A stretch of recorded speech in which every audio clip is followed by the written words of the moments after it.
Hello student, welcome to our class, Imran sir class. Today we are going to discuss some hidden adjustment. So what is hidden adjustment? Let's see first. So what is hidden adjustment? Hidden adjustment are the adjustment which are not appearing in your normal adjustment. This is not going to appear in your normal adjustment which is given below the trial balance.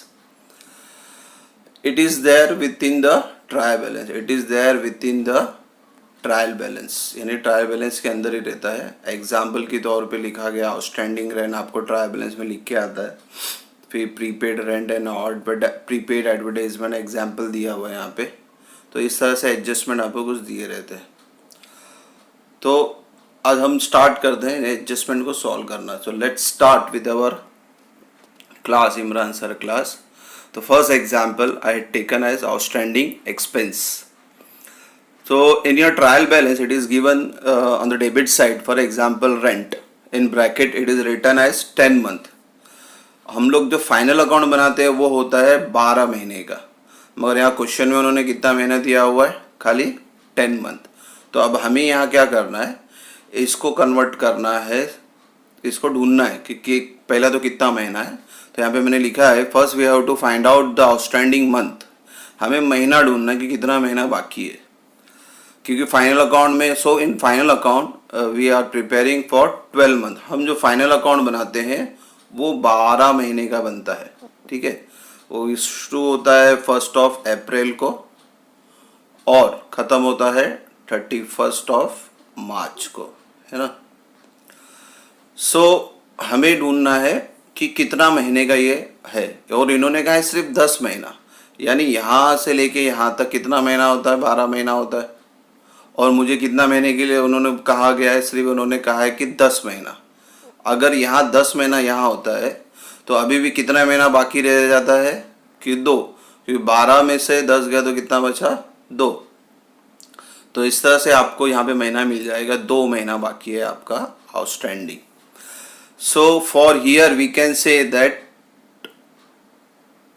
2 month rent is unpaid. Unpaid को हम outstanding ही बोलते हैं. तो हमें करना क्या है, हमें सबसे पहले जो 12,000 आपको क्वेश्चन में दिया हुआ है यहाँ पे, इस 12,000 को इस 10 महीने से क्या कर देना है, आपको डिवाइड कर देना है. तो यहाँ डिवाइड किया मैंने 12,000 को 10 से, तो मेरा आंसर कितना आ गया, 1200. तो अब क्या करना है, ये जो 1200 मिला है ये कितने महीने का मिला है आपको, सिर्फ 1 महीने का, क्योंकि आपने 12,000 को 10 से डिवाइड किया है. तो इसको 1 महीने हमने कन्वर्ट किया, तो दिस 1200 इज फॉर 1 मंथ. तो अब ये 1 महीने का अगर 1200 है तो 2 महीने का कितना होगा. तो मैंने क्या किया यहाँ पे, so for 2 month we have to multiply this 1200. हमें क्या करना है, इसको मल्टीप्लाई करना है 1200 को इंटू 2. तो मेरा आंसर आ जाएगा 2400. मेरा आंसर आ गया 2400. अब क्या करना है, now we get the 2 month outstanding amount. अभी हमें जो 2 महीने का आउटस्टैंडिंग अमाउंट मिल गया वो मिल गया 2400. तो ये आउटस्टैंडिंग फिगर हमें मिल गया. इस सब में आपको आउटस्टैंडिंग अमाउंट एडजस्टमेंट में नहीं दिया था, हमने ढूंढना है.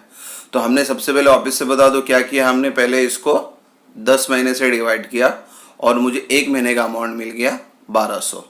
तो इसके बाद मैंने क्या किया, इस 1200 को 2 से मल्टीप्लाई किया, क्योंकि 2 महीना आउटस्टैंडिंग था.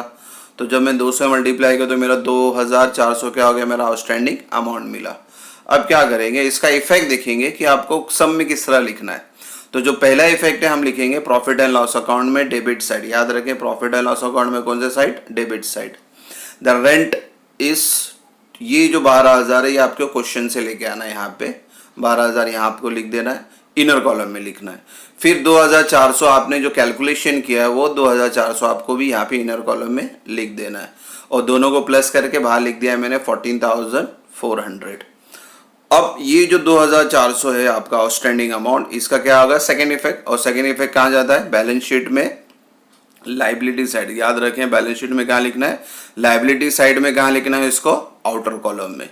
तो इस तरह से आपको 2 इफेक्ट पास हुआ. और एक हिडन एडजस्टमेंट हम ले लेते हैं. दूसरा हिडन एडजस्टमेंट है हमारा प्रीपेड एक्सपेंसेस. प्रीपेड एक्सपेंसेस को एग्जाम्पल लिया है मैंने यहाँ पे। अभी जैसे फॉर एग्जाम्पल आपके ट्रायल बैलेंस में डेबिट साइड में लिखा होगा एडवर्टाइजमेंट ₹9,000 फॉर 3 ईयर। अभी यहाँ पे कितना बोला यहाँ पे इन्होंने 3 साल। तो 3 साल जो बोला है, हमें क्या करना है 9,000 को, अभी ये हमें कितने साल के लिए उन्होंने दिया हुआ है 3 साल के लिए। तो 1 साल, 2 साल और 3 साल। मुझे 3 साल के लिए नहीं, मुझे कितने साल के लिए चाहिए, सिर्फ 1 साल के लिए चाहिए। तो अभी हाँ देखेंगे हम कैसे इस तरह ढूंढेंगे।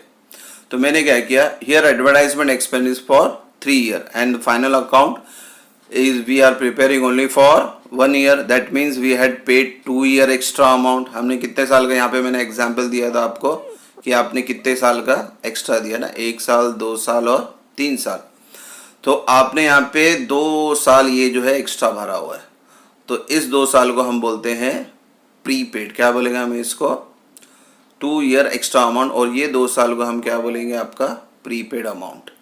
तो this 2 year extra amount is called as prepaid amount. अब क्या करना है हमें, पहले तो हमको 9,000 को 3 से डिवाइड करना है। तो जब मैं 9,000 को 3 से डिवाइड करूंगा तो मुझे अमाउंट मिलेगा 3,000। और ये जो 3,000 आएगा वो सिर्फ 1 साल के लिए आएगा। कितने साल के लिए आएगा वो, 1 साल के लिए आएगा। This 3,000 is for 1 year, that means our prepaid amount is 6,000। 6,000 कैसे आया, 9,000 को 3,000 से मैंने क्या कर दिया माइनस। तो आपका प्रीपेड फिगर कितना आ रहा है, प्रीपेड फिगर कितना आ रहा है 6,000। तो अब क्या करना है, इसको, इसका इफेक्ट देखना है हमें। इफेक्ट पास करेंगे हम लोग। पहला effect obviously profit and loss में जाएगा, डेबिट साइड टू एडवर्टाइजमेंट। 9,000, 9,000 कहाँ से आ रहा है आपका, क्वेश्चन से आ रहा है 9,000। और फिर ये 6,000 कहाँ से आया आपका, ये एडजस्टमेंट से हमने जो अमाउंट ढूंढा है। तो इस 9,000 को 6,000 से माइनस किया और 3,000 आउटर कॉलम में। और इसका सेकेंड इफेक्ट कहाँ जाएगा, बैलेंस शीट में asset side. Hope so there will be no doubt।